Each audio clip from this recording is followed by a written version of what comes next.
Author Donna Jodhan presents Episode 6, Santa's Secret Sleigh Ride.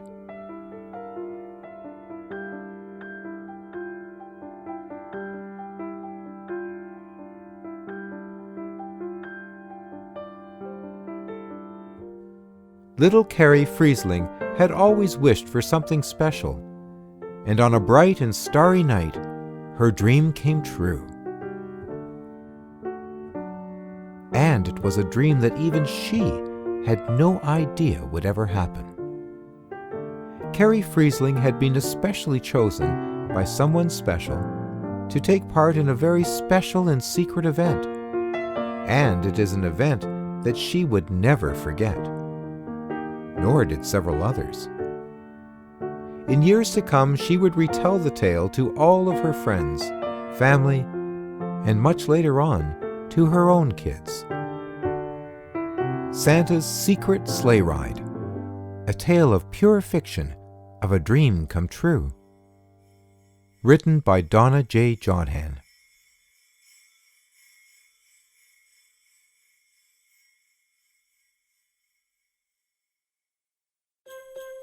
Hello, hello, hello. It's Detective DJ, and welcome to episode 6 of my special Christmas mysteries.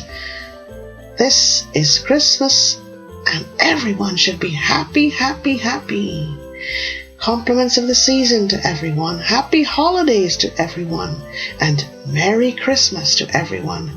I hope everyone is busy, just bustling around and rushing around, cooking and baking, shopping, doing everything that pertains to Christmas. Today, I'm happy to present you with episode 6 of my 12 Days of Christmas box set.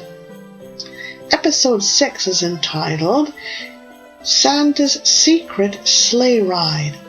And previously, I recorded for you 5 episodes. The first being Santa's Super Secret. The second being The President's Super Christmas Plane. The third being, and this was one of my favorite episodes, called Santa's Secret Toy Shop. The fourth was called Santa's Secret Christmas Ring. And the fifth was called Santa's Super Christmas Party. But now it is time to jump aboard with me and enjoy Santa's Secret Sleigh Ride, and I hope you enjoy it. Kerrie Freeseling, the Lady Lawyer. For those who really knew her, they would often say that there were several sides to this great lady, and boy were there many of them. But at the end of it all, could anyone ever really say that they knew everything about this great lady? There was Kerrie Freeseling, the fearless prosecutor, strong, unafraid, articulate, always well-dressed and feared by her fellow lawyers. Then she was a friend to many. Then there was Kerrie Freeseling, the mom, kind and gentle with her kids, slow to anger with her kids, but yet she was always there whenever she was needed, and always stern when it was needed as well. She loved to take them shopping at Christmas time, spending endless hours in the toy stores. Then there was Kerrie Freeseling, the lady. Loved to laugh and play video games, loved great food, and always up for a party, especially those at Christmas time, when her creativity would come out through her baking and decorating. Then there was something very secret that no one ever really knew about Kerrie Freeseling. a secret that she had guarded and protected for so many years, because she had promised to do so until the time was just right. And this is exactly what she had done. Sometimes it was easy to forget about the secret, but especially at Christmas time, it was most difficult to do so. The memories were carefully preserved, and they had remained so vivid over the years. Kerrie doubted that anyone would ever believe her, but it did happen, and she could not wait for the day when she would be given the sign to disclose everything. Ah, yes, at Christmas time, as Kerrie took her kids shopping, held Christmas parties for her staff, and attended so many Christmas parties herself. Christmas time, and Kerrie wrapped her presents and baked her cookies, took her kids to church on Christmas Eve, and stared solemnly at the manger, prayed to the baby Jesus, and stood with her kids looking down at the manger and Jesus lying in the arms of his parents, Mary and Joseph. And she had made her kids draw closer and touch the wise men and the shepherds. How could Kerrie Freeseling ever forget what had happened so many years ago? On a starry night just before Christmas, when the house was oh so still, and not even a mouse was willing to stir. No one could or would ever guess that this very prominent lawyer would have been able to guard such a deep secret for all of this time, and that this deep secret would turn out to be such a touching one. There was one thing about Kerrie Freeseling, the lady lawyer, that was not a secret, and that was the Christmas Eve when she had rushed out of her car to save a homeless man from being killed. The man was being attacked by a small group of teens, and Kerrie had seen it happening on a street corner as she was driving home from a late day's shopping trip. Without any hesitation, she had jumped from her car and had rushed up to the group of teens.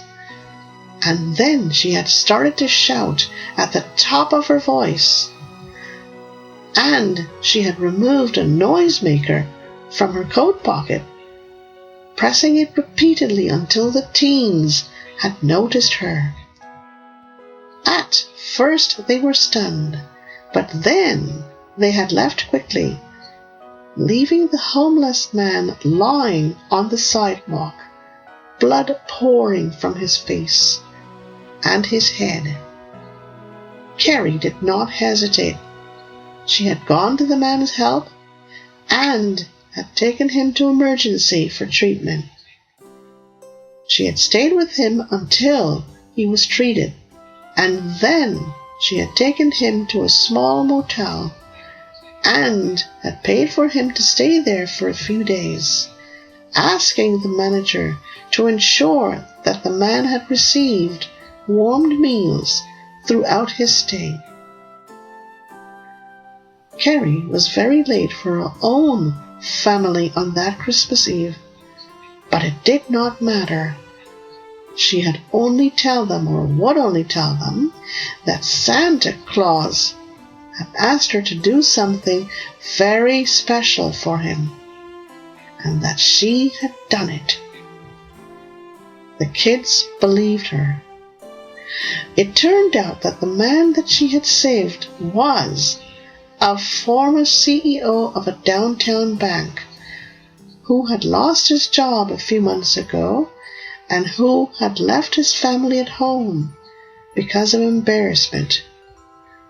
His family had been looking for him, and thanks to the story that had been reported in the newspaper and the headlines, which stated, quotes, "Prominent lady lawyer saves homeless man," there was one family that had been united or reunited for Christmas. And Kerrie Freeseling had gone home that day with vivid memories of her secret of so many years ago. The time had not yet come for her to reveal it. Kerrie Freeseling, the mom. Kerrie Freeseling was a single mom with two great and wonderful kids, a daughter named Kirsten and a son named Kirk. And they were both preteens. Kerrie had been married at one time, but then there was a nasty divorce, and Kerrie had managed to win custody of Kirsten and Kirk. The marriage had been a happy one for the most part, and had been so for the first few years, as she and her husband had been law school sweethearts and had married just before they had graduated. They had both found jobs at prestigious law firms, and everything had appeared to be going well. But then life had taken an unexpected twist, and Kerrie had found herself struggling to survive. First came the purchase of a new home in a grand neighborhood. Next came the kids, Kirsten, followed by Kirk. Then things had slowly begun to unravel. Kerrie had continued on her road to success, but it had not been quite the same for her husband, and soon the happy couple had found themselves arguing constantly, and then things had started to deteriorate. Soon enough, Kerrie's husband had found someone else, and on a bright Christmas morning, when Kerrie had awoken to the loud shouts of her kids, she realized that something was not right. Her kids were shouting, but they were not shouts of joy. They were crying for her, and now she had slipped out of bed and had hurried down to their room. There she had found her two kids sobbing their hearts out, and soon enough she had learned why. Kerrie was horrified and confused, but she had to act fast if she had wanted to save the day. Between sobs, her kids had told her what had happened. Santa Claus had left them a letter telling them that he could not leave them any presents this year, and that he had to leave on an important trip, not sure when he would be returning, so that they would have to do without any presents for this Christmas. Kerrie's astute mind had guessed who had written this letter and why. In short, her husband had left them because it was he, each year, who used to dress up as Santa Claus and bring presents to the kids while they slept. And now there were no Christmas presents for Kirsten and Kirk under their Christmas tree. Kerrie sat down on the floor and held her two kids very close to her, and as she did so, memories of that deep secret of so many years ago came rushing back into her mind, and the vivid memories almost made her forget her kids, but there was work to do, and she had to act fast. if she wanted to save Christmas for Kirsten and Kirk. After managing to settle down, she had told them to get ready for breakfast, promising them that she would have a great surprise for them afterwards. Then she had hurried into her study to make some important phone calls. She would deal with her husband later.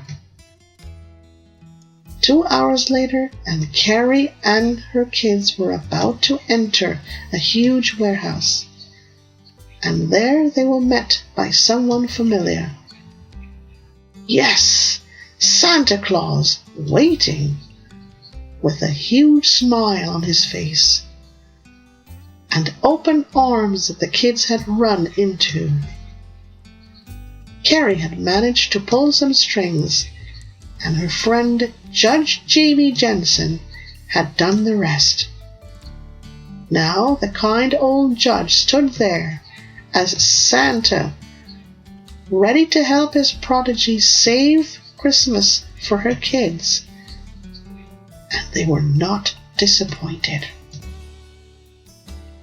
The warehouse contained rows and rows of all kinds of toys for little girls and boys, and Kirsten and Kirk had become mesmerized when they had beheld it all.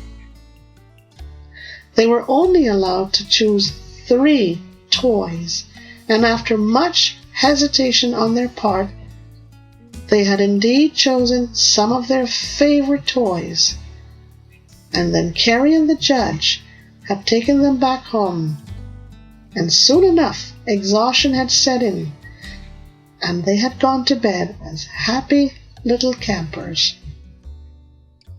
Thanks to Judge Jamie Jensen, Kerrie had managed to save Christmas for her little girl and her little boy.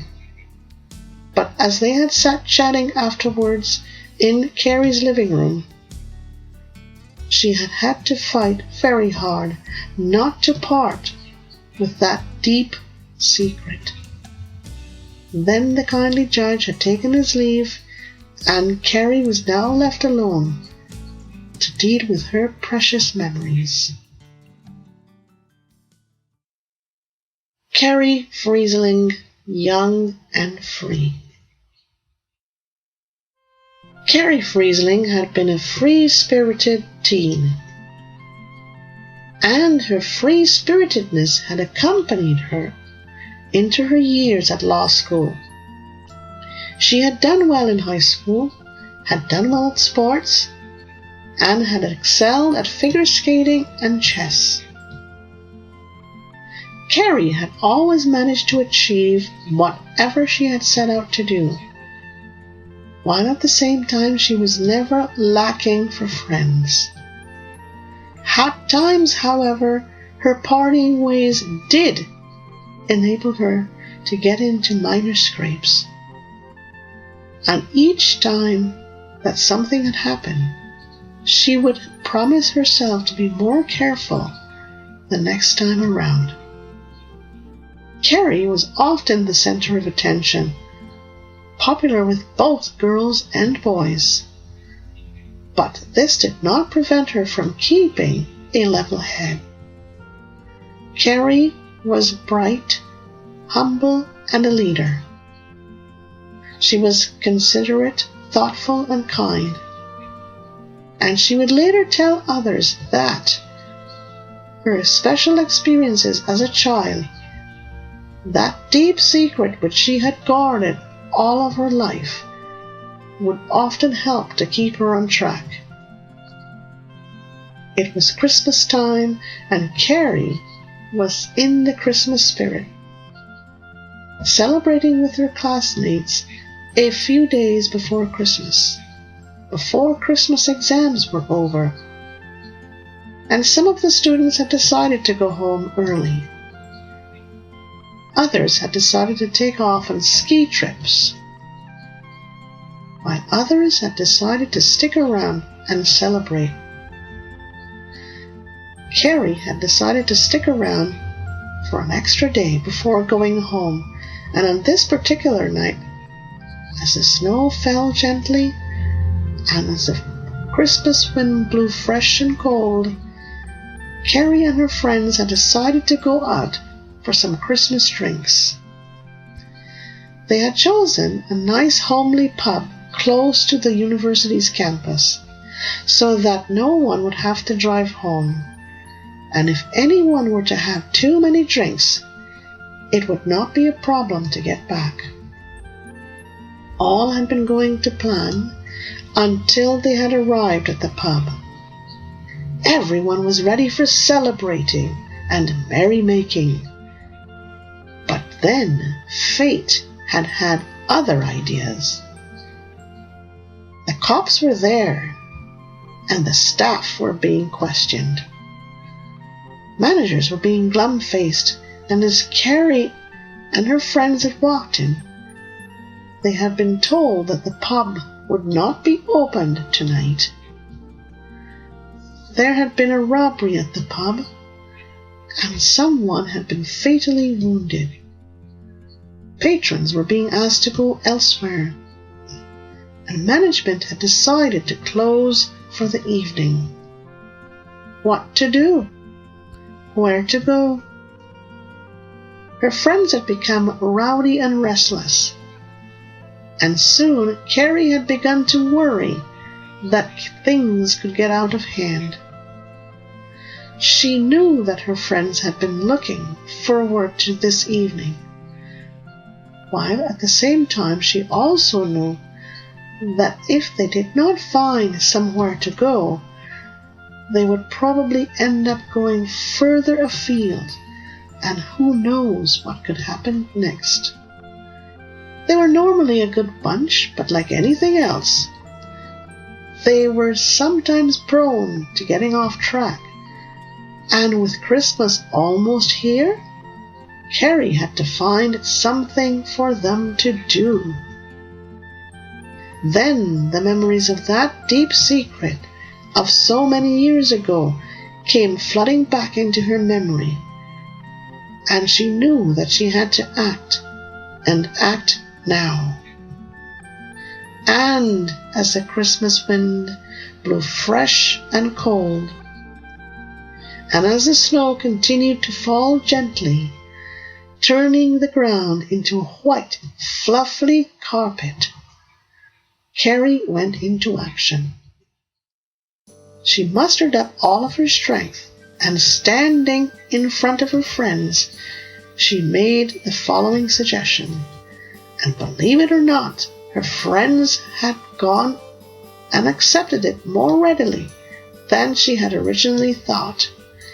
And soon the group was making their way towards a Victorian home, standing tall and proud just a few blocks away. On the way, they had stopped to buy some Santa hats, some noisemakers, Christmas treats, a lovely little Christmas tree, and a Santa suit for one of the guys. Kerrie had rung the doorbell, and it had been answered by a kind-looking lady in uniform. She had seemed quite surprised to see Kerrie and her friends, but her face had soon lit up when she was told by Kerrie why they were there. The evening had gone more than just well. Kerrie and her friends had brought joy and cheer to residents of a senior's home. Kerrie had played Christmas carols on the home's piano, and the residents had sung, while her friends had handed out treats and goodies and had mingled out with the residents. One of Kerrie's friends had done a delightful job of playing Santa Claus. The residents had loved it all, and were sure sorry to see Kerrie and her friends leave. And as Kerrie lay in bed that night, she had smiled to herself, telling herself that a deep secret of so many years ago was well and alive, and that someday in the future she would be given the sign as to when she would be able to disclose it.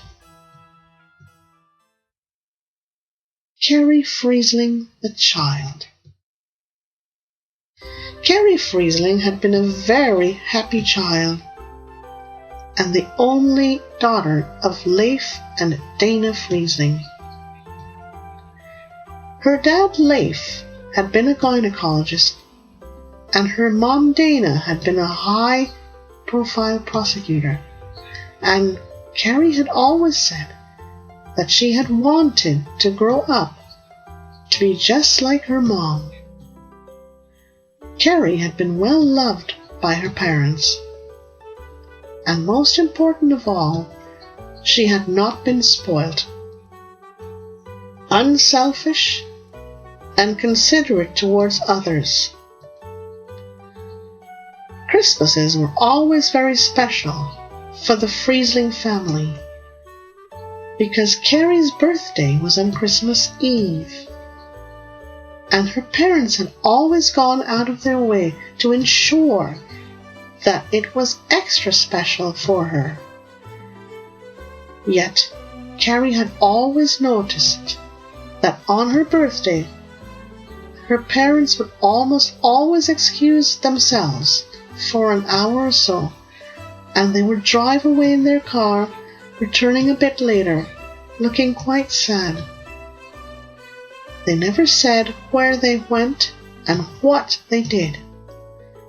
But on her 8th birthday, Kerrie had decided to find out, so that when her parents were not looking, she had snuck into the family's garage and had hidden herself on the floor behind the driver's seat. Her parents never knew, and so on that fateful day, Kerrie had found out why and where. Her parents had driven to a small cemetery about 3 blocks away from their home, taking with them a huge box wrapped in beautiful Christmas paper and a beautiful bouquet of red carnations and roses. And as a confused Kerrie had watched, her parents had gotten out of their car and had walked into the cemetery, stopping at a tiny grave. There they had laid the box and bouquet, pausing for a few minutes in silence, and then they had returned to the car and had driven home. Kerrie was beside herself with curiosity, but was afraid to ask her parents about it. So she decided to do her own investigation a few days after Christmas. She knew the way to the cemetery, but was a bit scared. It was not very far, but she could not really walk there. This would be challenging for her, but then Kerrie had hatched a plan. And early one morning she had snuck out on her bike and had gone discovering. The child had entered the cemetery and had started to wander around, and soon a worker had spotted her and had come running.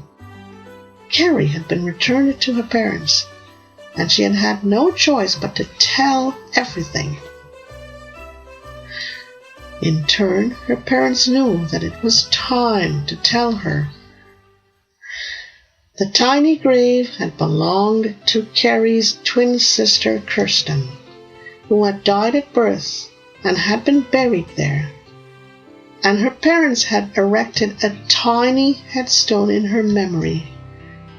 And on each birthday they had brought her flowers and a doll.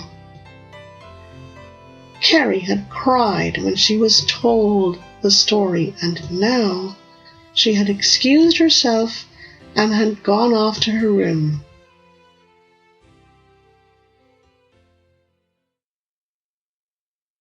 Kerrie Freeseling's childhood dreams.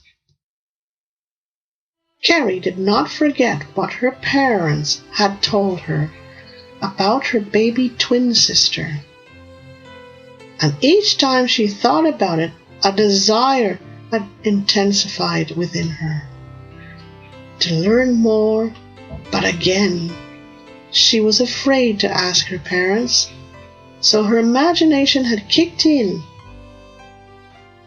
Of course, she never did tell her parents about her newfound imaginary twin sister, keeping it a secret that only she knew. And at Christmas time, she would imagine doing all kinds of things with her sister, and especially so on her birthday. Kerrie had spun quite an imaginary tale for herself. Christmases with imaginary Kirsten were especially special. She and Kirsten would go shopping with her mom, visiting the crowded malls and spending endless hours in the toy stores. Their mom would buy them all kinds of wonderful things: dolls, tea sets, doll houses, makeup sets, puzzles, games, and much more. And the story continues for Kerrie and her imaginary twin sister. Then she and Kirsten would have tea parties and invite their friends to tea, and they would bake Christmas cakes and cookies in the kitchen with their mom, laughing and chatting among themselves and enjoying true mom and daughter's fun. Baking times, and they would treat their dad when he would come home from work. And the story continued for Kerrie and her imaginary twin sister. Then Kerrie and Kirsten would wake up early on their birthday, which was Christmas Eve, and they would sneak downstairs to find their mom preparing breakfast and their dad fussing with the Christmas tree over the lovely fragrance of the beautifully decorated pine tree, mingled with their mom's breakfast. And she'd be cooking their breakfast. It would be their favorite breakfast. And the story continued for Kerrie and her imaginary twin sister, Kirsten. Their birthday was always very special.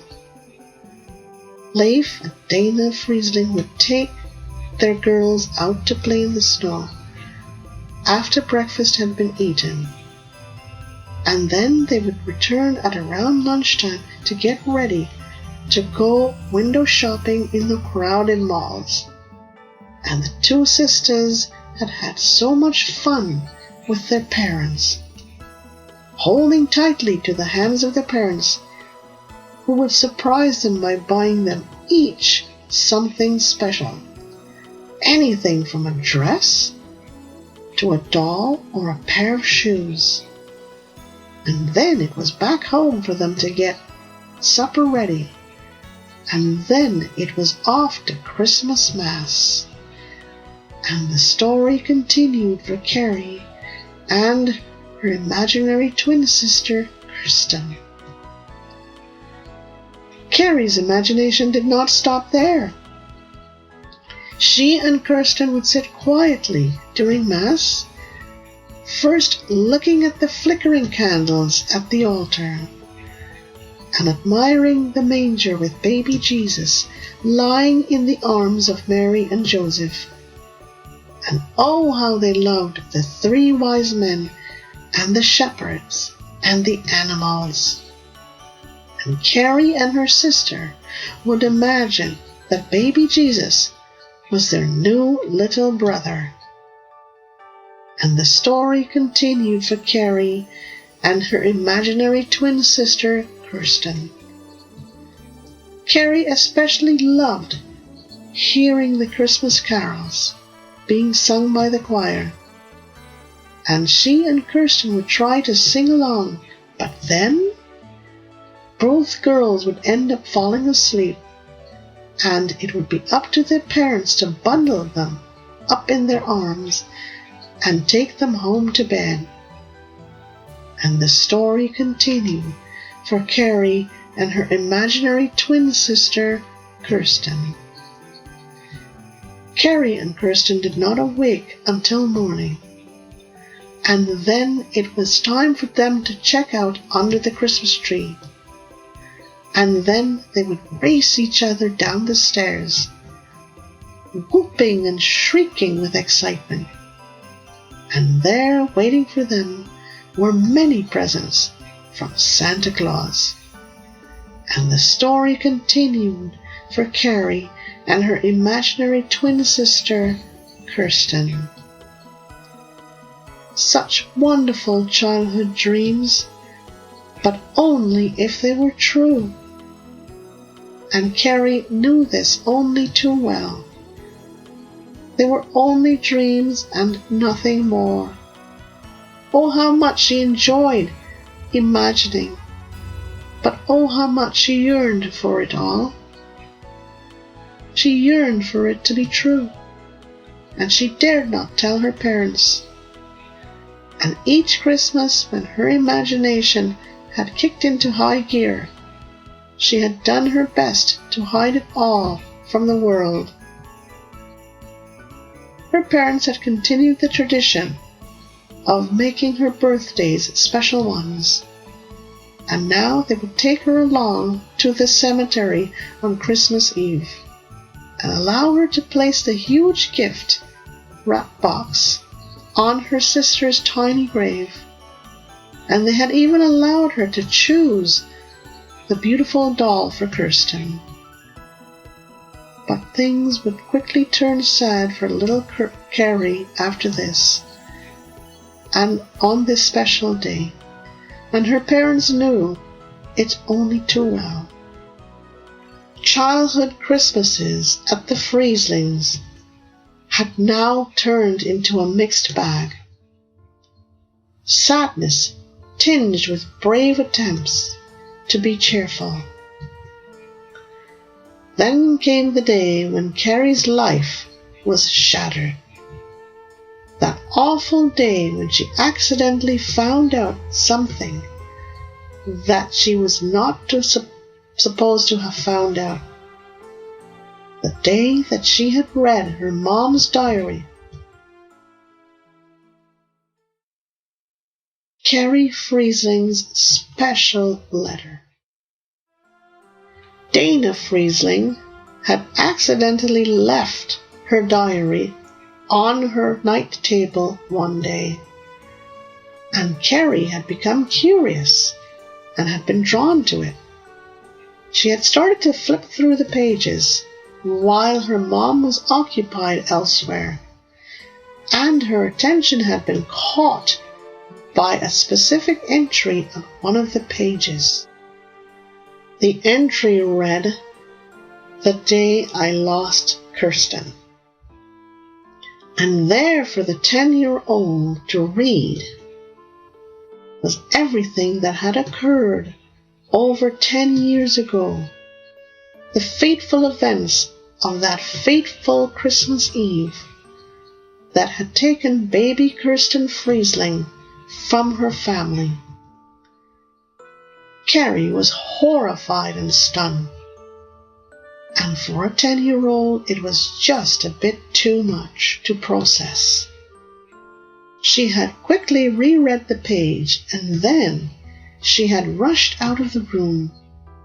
Her mom did not see her daughter running out of the house, but then Kerrie had returned later at supper time, and now she could no longer hide her discovery.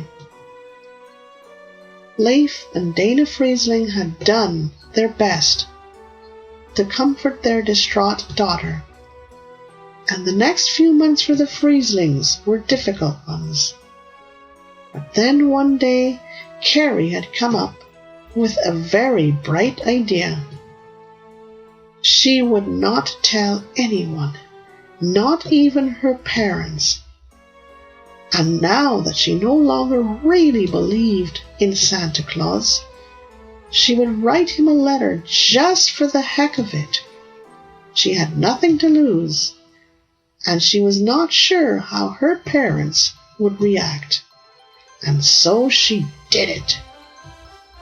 And on a late November evening, when the house was quiet and her mom was in her study and her dad was watching TV, Kerrie Freeseling wrote a letter and emailed it to the following address: Santa Claus at the NorthPole.com.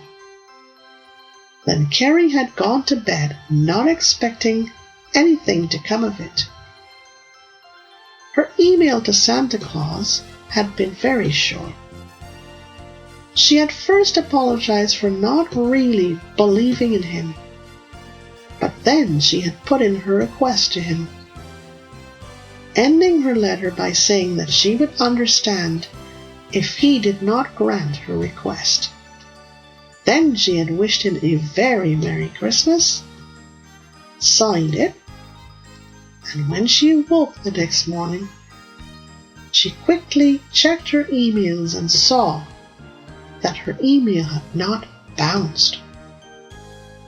And in fact, there was a notification in her inbox acknowledging receipt of her email. Kerrie did not think much of this and had hurried off to school. But now something was about to take place, which in later years the lady lawyer, Kerrie Freeseling, would tell everyone about. And it would be something that no one would be able to understand what had really happened here, let alone to explain why it happened. Kerrie Freeseling's special visitor. Ah, yes, Christmas was once again fast approaching. Just around the corner, as they would say. And in a matter of days, Kerrie would be celebrating her 11th birthday. So much had happened to Kerrie this past year. She was now in grade 6 and enjoying school. She had learned more about how her twin baby sister Kirsten had really died, and it had made her very sad. And at times she had wished that she had never found out. And, indeed, her parents would later confide to each other that they too were sad that she had found out, and they even thought that this disclosure had seemed to change their little girl. They had done their best to help their daughter, and she in turn had done her best to appreciate her parents even more. Christmas was here, and it was Kerrie's favorite time of the year. And this year she had asked Santa Claus not just for a special wish, but ice skates and a skating costume for her skating class, because she was now into figure skating, and a chessboard, because she had now joined a chess club. The night was a cool one, and Kerrie had decided to retire early, as she had had a full day at school and she was not feeling very well after supper. She had just had supper with her parents, and they had just told her that it was be okay for her to retire early. Kerrie had decided to open her window a crack to let in the cool, fresh Christmas air, and she had turned on the lamp on her night table, choosing to turn off the overhead light. The fresh, cool Christmas air had come into her room, and she had felt refreshed by its icy touch on her cheeks. Kerrie could also hear the sound of carolers in the distance as they strolled through her neighborhood, singing carols loud and clear. She had crept under her covers, and soon she was dozing peacefully. Then the Sandman had taken over and had led her gently into dreamland, and there she had met him. At first she did not see him, but then she had smelt something very sweet and pleasant. And then she had heard someone laughing with a loud ho, ho, ho. Tall, with snow-white hair and a snow-white beard. He wore a red coat and a red hat, and as Kerrie would later regale to her listeners, his eyes were sparkling blue, bluer than the skies on a cloudless day, and his cheeks were rosy pink, pinker than the sunset at a seaside. The tall man with the rosy cheeks and blue eyes had beckoned Kerrie forward, and she had done so, not being afraid. And when she had reached him, he had put his hands on her shoulders, and had then made a sign with her to walk with him. Kerrie had instinctively known who he was, and this is why she was not afraid. Kerrie and the tall man had then started to walk through snow-covered fields, where trees were covered in snow, and loads of icicles hung from their branches.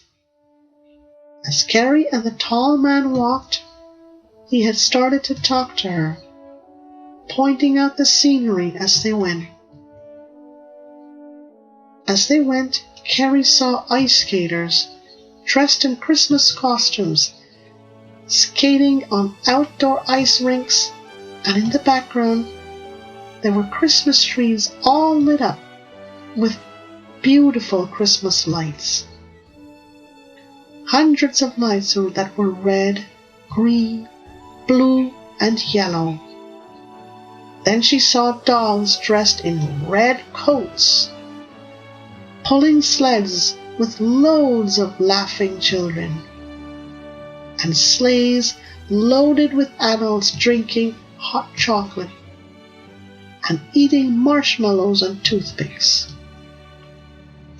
Then Kerrie had marveled at the horse-drawn carriages going by, boys and girls driving mini cars with large snow tires, trains with passengers waving through the windows that were opened, and planes flying overhead driving banners that said, "Merry Christmas."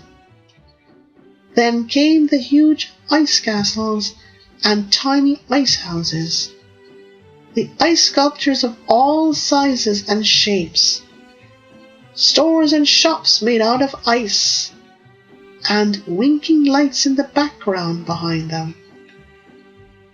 And then Kerrie had started to hear the sound of bells ringing, and as they walked on, the sounds came closer and closer.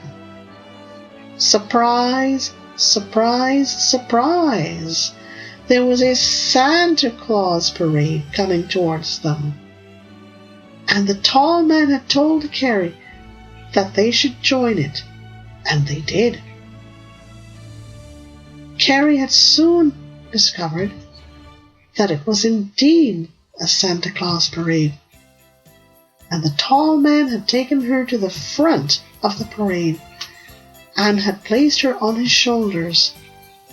She was now in a great position to view much of the parade, and from where she was sitting on the tall man's shoulders, she knew that he was none else than Santa Claus.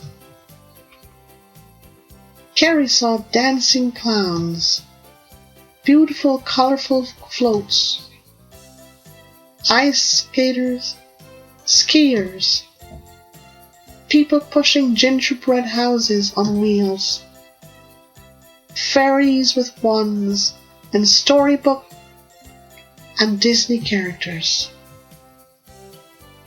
There was Cinderella and Snow White and the 7 Dwarfs, Mulan and the Mermaid, Aladdin, Robin Hood, and even Batman and Robin.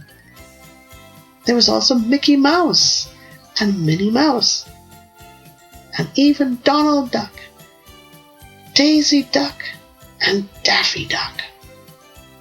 And then there were Hansel and Gretel, Goldilocks and the 3 Bears, Superman and Spider-Man, and so many more. Snow queens and kings, ice princesses and princes. And on it went. Kerrie was having the time of her life, but then they had reached a huge gate, and somehow the gates had opened on their own, and the parade had passed through the gates, continuing on, and then it was closed, and now she was left alone with Santa Claus. Kerrie Freeseling goes on his secret sleigh ride. Kerrie had begun to be a bit afraid as she watched the grand parade disappear into the night, but then she had turned, still seated on Santa Claus's shoulders. Santa Claus had lifted Kerrie down from his shoulders and had started to walk with her towards the sleigh. And as they drew closer, Kerrie could not help but whoop with joy. For there, standing beside the sleigh, were all of Santa Claus's reindeer, magnificently dressed in their Christmas clothes. Kerrie had begun to clap her hands when Santa Claus had lifted her up into the sleigh, and none other than Rudolph had stepped forward to greet her. Then, with a Merry Christmas kiss on each cheek, Rudolph had introduced her to her fellow passengers. Dasher, Dancer, Prancer, Vixen, Comet, Cupid, and Vixen. All of these were Santa Claus's reindeer. Then there was Gatineau Soapstone, the huge German shepherd, Beijing Jade, the huge kitten with the jade green eyes, and Skiffle the squirrel, and Barcode the bunny. Then Rudolph had buckled everyone in, and with Santa Claus at the controls, the sleigh had lifted off gracefully and quietly. Everyone was chatting all at once, and when Kerrie had asked where they were headed to, Santa Claus only laughed with the loudest of ho, ho, ho's. Kerrie was feeling so many things. She was mesmerized, excited, and a bit scared, but not scared enough to say anything. And as the sleigh glided silently through the air, she could not help but wonder where exactly they were headed to. Throughout the trip, Rudolph and the other reindeer kept their passengers fully entertained with lots of Christmas stories, lots to eat and drink, and they even played some board games.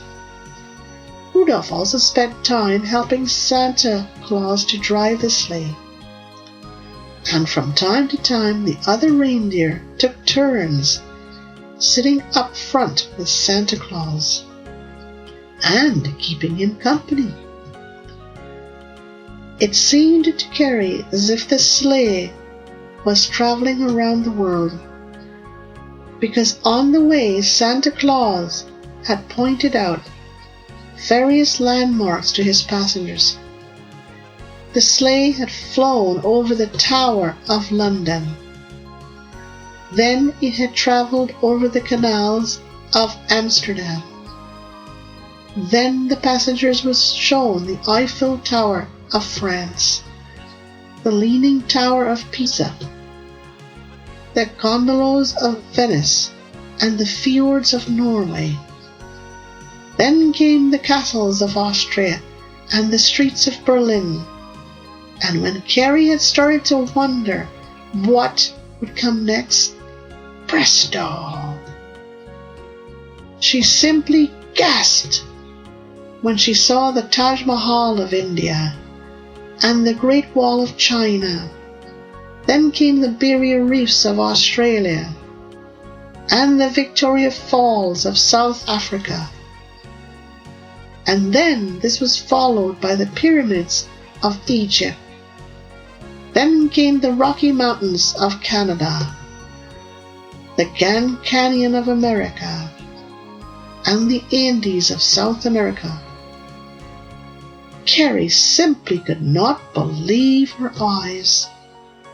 Santa Claus was treating her to a whirlwind tour of the world, something that no one could ever have done on their own, and in such a short space of time. And it seemed to Kerrie that it was all taking place as time stood still. Then the sleigh was cruising over Copacabana in Brazil, the beaches of Sao Paulo, and then over the Angel Falls of Venezuela. Then it was hovering over the blue Caribbean Sea, and at one instant the Santa Claus had taken the sleigh down to just about 100 feet above the sea. And then and there, Kerrie could see pleasure boats and ships, yachts, and seagulls searching for food. Like Kerrie, the other passengers were simply in awe of everything. Skiffle the squirrel and Barcode the bunny both leapt for joy, whilst Gatineau Soapstone barked with delight, and Beijing Jade pawed at the fresh, cool Christmas air, and all of the reindeer just simply kept on smiling at everyone, and Santa Claus beamed with pride. Then the sleigh had started to slow down, and then Kerrie had felt its descent. Santa Claus had then told them that they were almost there. But what did he mean by almost there? Kerrie had no idea, and neither did the others. Then the sleigh had landed with a gentle bump, and as the morning sun smiled sweetly down on them, and as a flock of white birds hovered overhead, Santa Claus had slipped nimbly from his driver's seat and came around to fetch his passengers. What happened next for Kerrie Freeseling?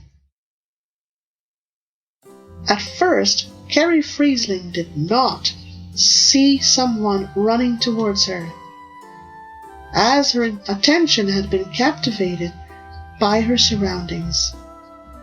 One of the most beautiful sceneries that she had ever seen. A gently flowing brook with brightly colored gold and yellow fishes swimming around in it, and it all lay before her. Fruit trees loaded with golden fruits surrounded them, and miles of fields with yellow cornflowers stretched before them. Then she heard it, the sound of running feet coming quickly towards her. And as she looked up, she knew instantly that Santa Claus had granted her wish. Kerrie had rushed forward to meet the running figure, and soon they were in each other's arms, laughing, crying, and hugging each other over and over again, and hugging each other so tightly.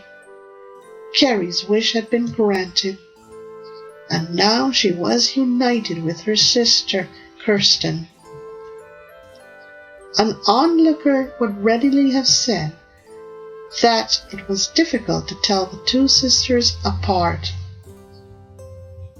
Tall, slender, with golden hair and blue eyes as bright as the sky, their smile was the same, and they walked in the same way, and their gestures were the same.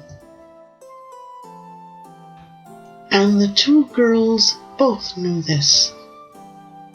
Kirsten told Kerrie that she knew everything that had been going on in the lives of she and her parents. And she told her sister that she was now an angel sent by God to keep an eye on her family. The two girls discussed what had happened at their birth, and why Kirsten had had to be the one to die. She also told Kerrie not to disclose the true story until she had been given the sign to do so.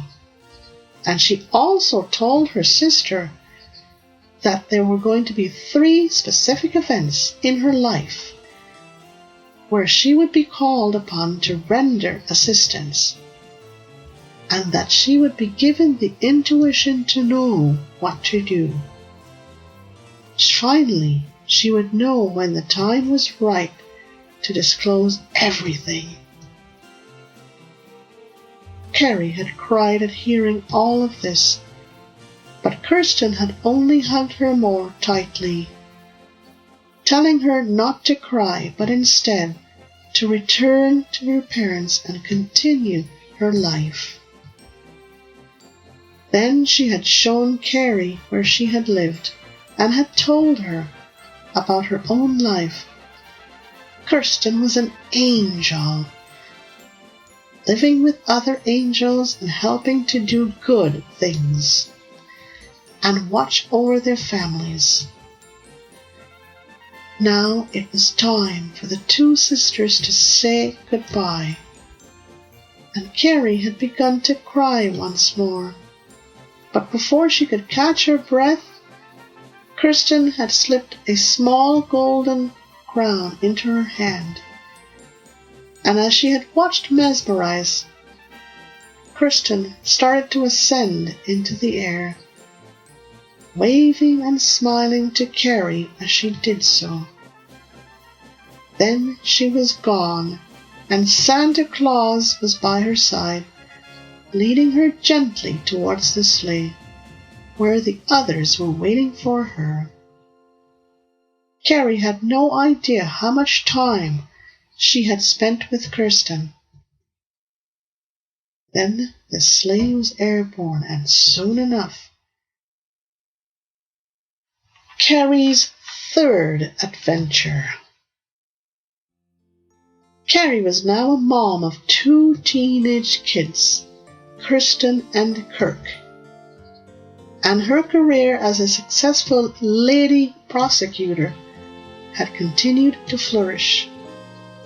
Her mentor, Judge Jamie Jensen, who had helped her to save Christmas for Kirsten and Kirk some years ago, had continued to be her main support after she and her husband had divorced, and her parents Leif and Dana Freeseling had now retired and were living close by.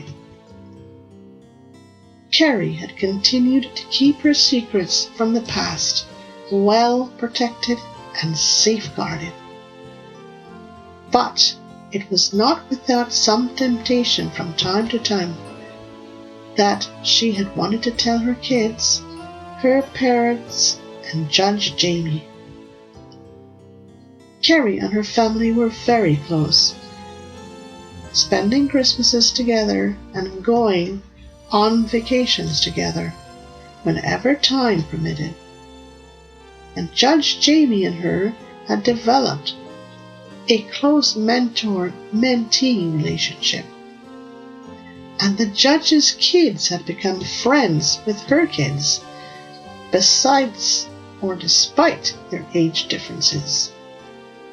And Judge Jamie's wife had become a second mom to Kerrie.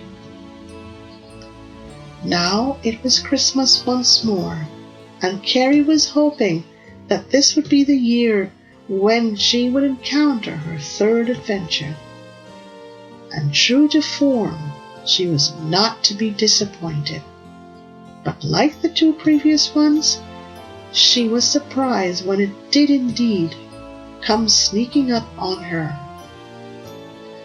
It had been a very busy Christmas time for the Freeselings.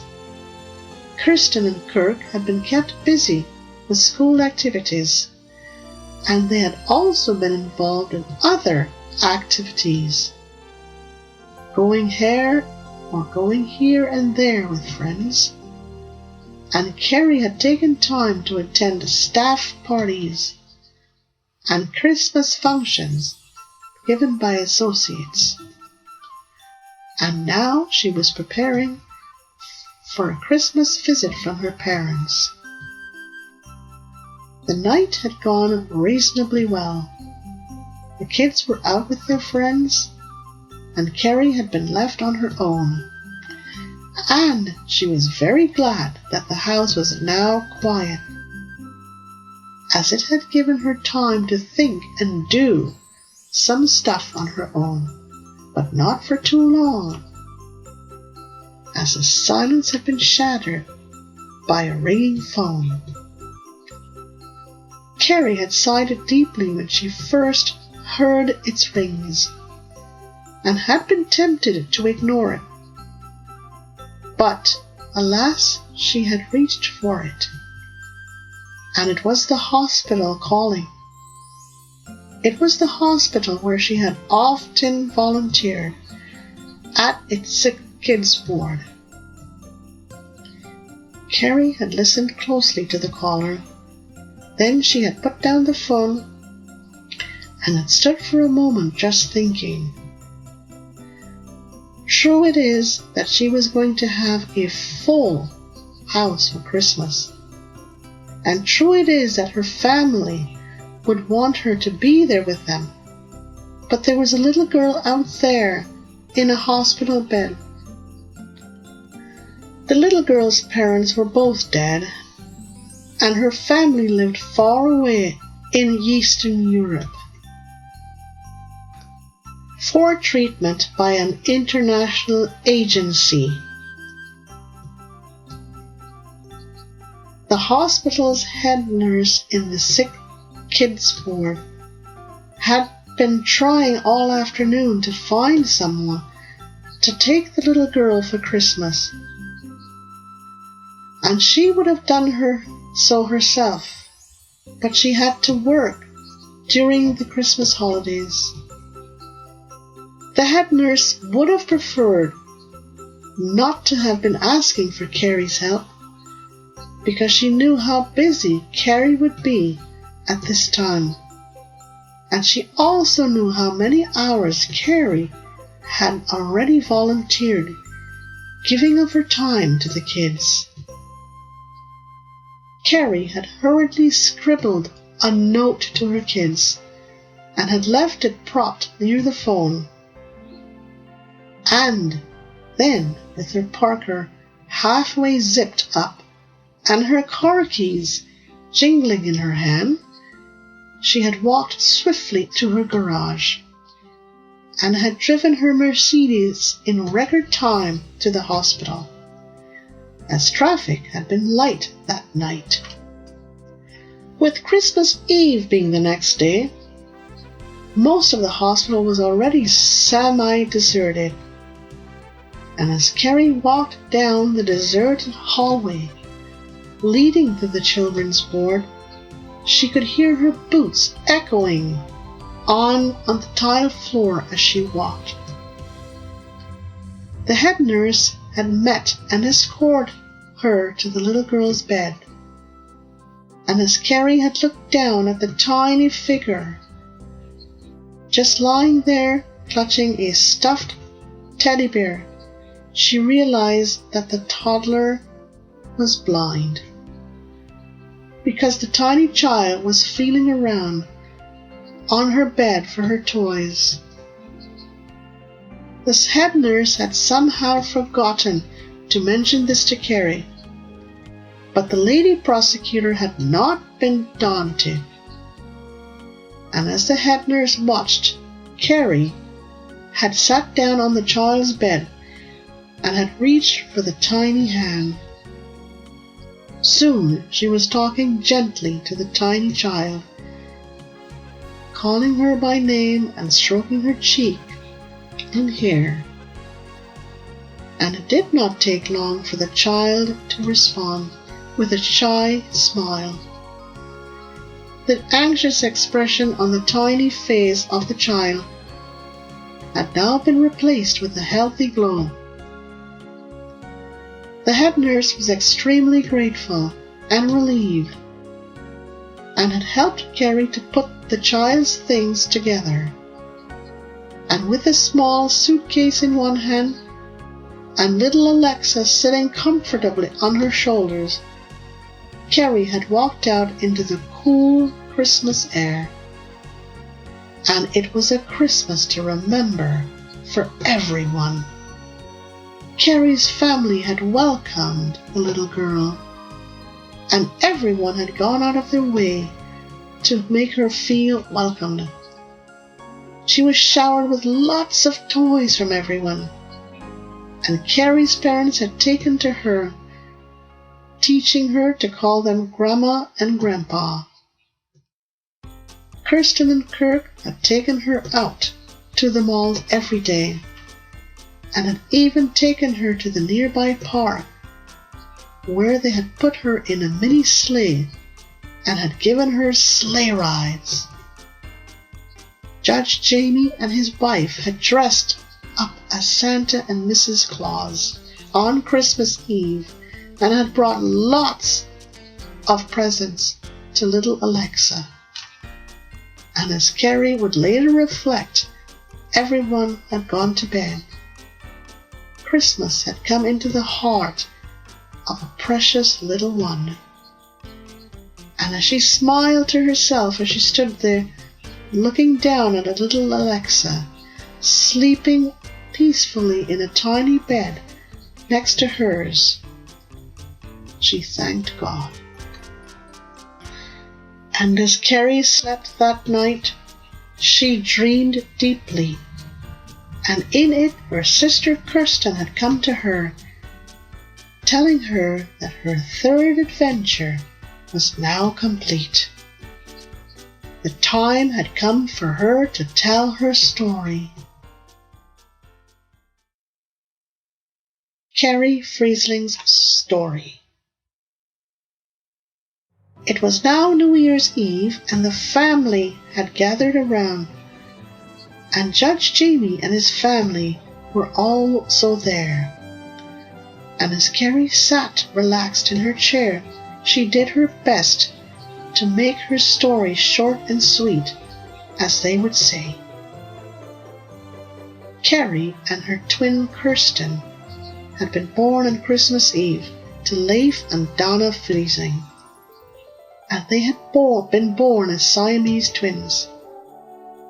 But unfortunately, doctors had told the Freeselings that only one of the twins could be saved, and that they had to choose which one would be saved. Both would die if the decision would not be made within hours. And each baby girl had an equal chance to live if chosen.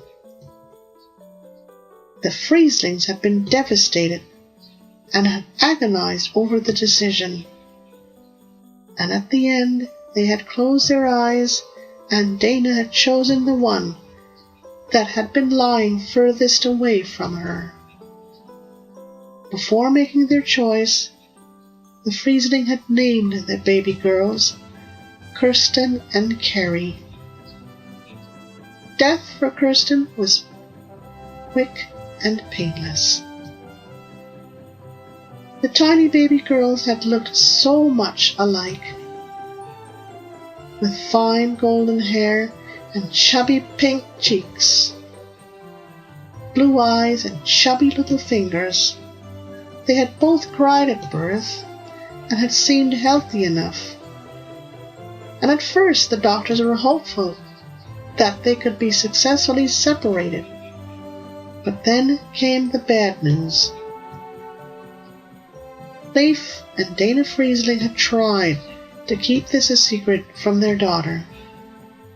But the day she had caught them going to the cemetery was the day that they had to tell her, but they had not told her everything. Then Kerrie had discovered the rest, that she had read her mom's diary, and then her life had changed forever.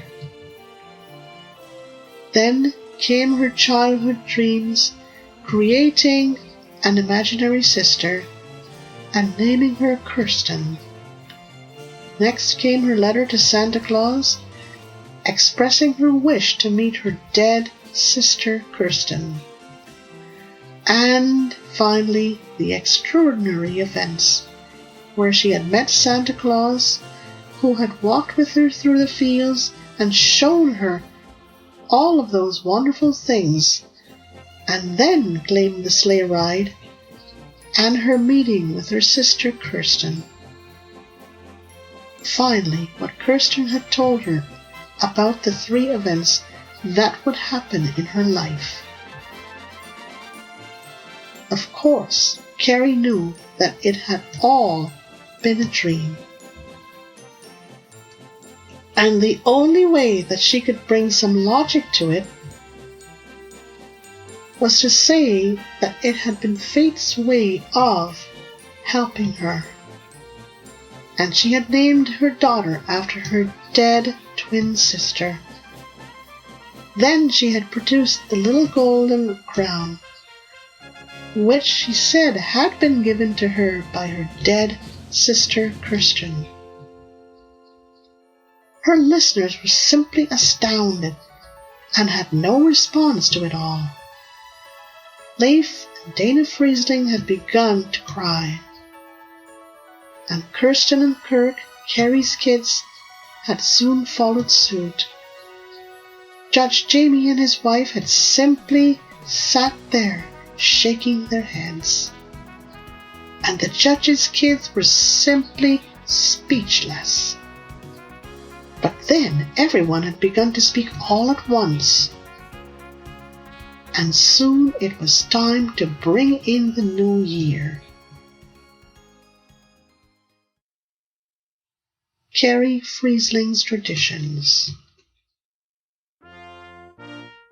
Kerrie Freeseling adopted little Alexa, the little girl that she had brought home that day from the sick kids' ward of the hospital where she is a volunteer.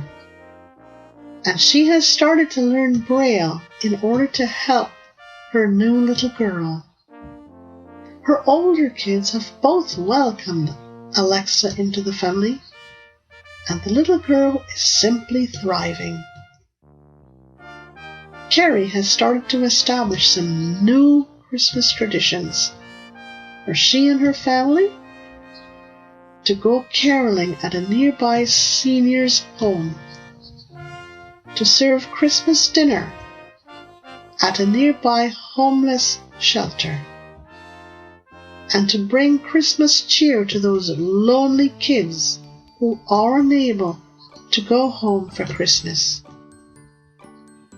There was a logical explanation for the golden crown that Kerrie had shown to her listeners on that New Year's Eve. As she slept that night so many years ago, her mom had come silently into her room and had placed it into the half-opened hand of her sleeping daughter. The golden crown had been a gift to Dana Freeseling from Kerrie's granny. So at the end of it all, it was Kerrie who had gotten the last surprise. She had had no idea that it was her mom who had placed it in her half-open hand so many years ago while she slept. I'm Detective DJ, and I hope you enjoyed this episode, episode 6 of the 12 Days of Christmas box set that I have recorded especially for you. Episode 6, Santa's Secret Sleigh Ride. I want to wish each and every one of you a very, very Merry Christmas. Happy New Year to everyone. A toast to all of you from me and my team. Happy holidays, happy Hanukkah, happy everything. You take care, and I'll be back with episode 7 in just a while. Bye for now, and ho, ho, ho.